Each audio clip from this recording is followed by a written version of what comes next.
Hi, I'm Catherine Mack with Royal Heritage Realty, and I also use Robin's leads. I wanted to tell you a little bit about my background, the success that I've had with those leads, and maybe I'll even tell you a few of the secrets.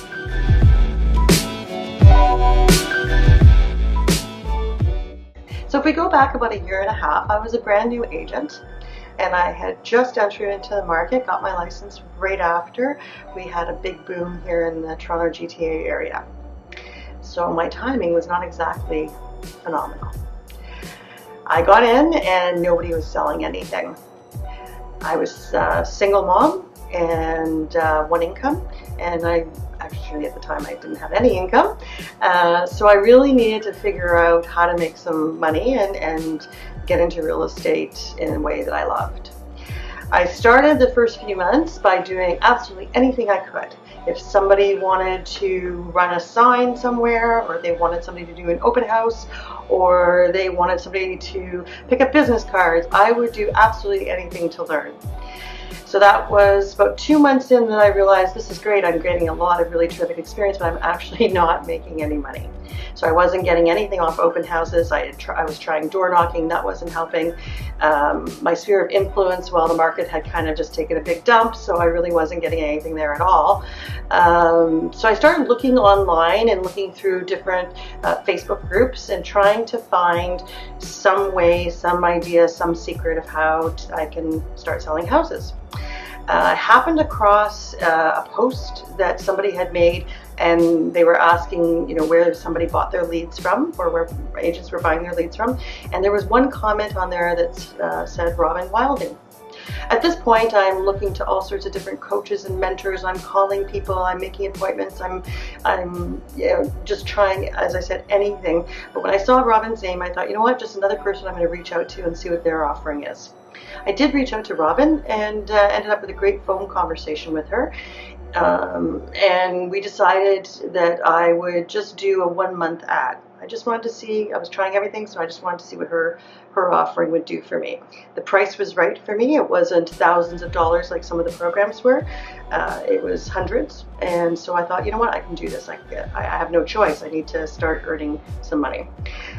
So I ran an ad for 1 month, and to be perfectly honest, I didn't get anything out of it. I got a bunch of leads, and they seemed like they were pretty good leads, but I had no idea what I was saying to these people. I was probably stuttering. Sorry, Robin. Oops.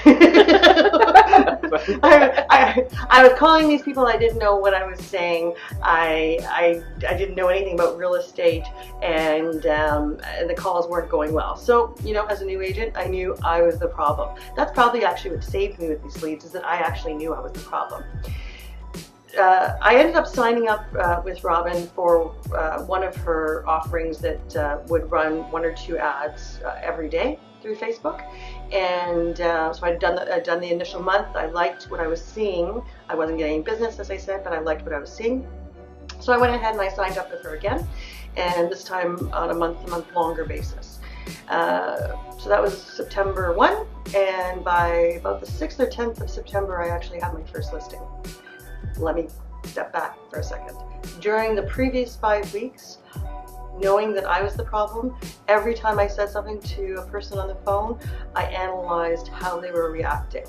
I was very careful with my wording. I tried things for several days, and then if I was finding it wasn't working, I tried something different, and I started taking notes. Lots and lots of notes about what was working, until the next thing I knew, I actually had a script. And I was finding out things that were working and not working for me. I think what's also interesting is that at the same time, I was still doing a lot of research. So I was still looking on all these Facebook groups at these expert agents who were doing really, really well. And I was trying to figure out what they were doing and what they were saying. I was Googling, I was getting books and reading, I was talking to other agents. And I found, surprisingly, that some of the things that people were saying that you absolutely never do when you're making calls were exactly some of the things that were working really, really well for me. So this kind of progressed, and I got my first listing, as I said, a week into my full-time ad, as I call it, and it kind of snowballed from there. I did a lot of business that first year. actually a ton of business through these leads. I had this script that was really easy for me to follow and became second nature. And I started tracking my ROI. So I didn't care how much I was spending for a lead. In fact, if you told me that I had to spend $1,000 for one lead, but I was going to make $1 million off of that lead, I'd have paid that $1,000 one way or another, beg, borrow, or steal. So I didn't care what I was paying per lead. That didn't mean anything to me. But what really meant something to me was how much money was I putting out in this particular kind of advertising, and how much money was I making in return. So that's my return on investment. So I started tracking that, and I found that, well, first of all, things were getting better over time. So my initial return on investment was lower, and then it just kept on increasing and increasing. A year and a half into it today, I can very happily tell you that my return on investment is around the $25 mark. What that means is that for every dollar I spend, I'm making roughly $25. It's not bad. So if I told you that you had, for every $1,000 you spent, $1,000 you spent, you were going to make $25,000, would you do it? Well, for me, the answer was yes, absolutely.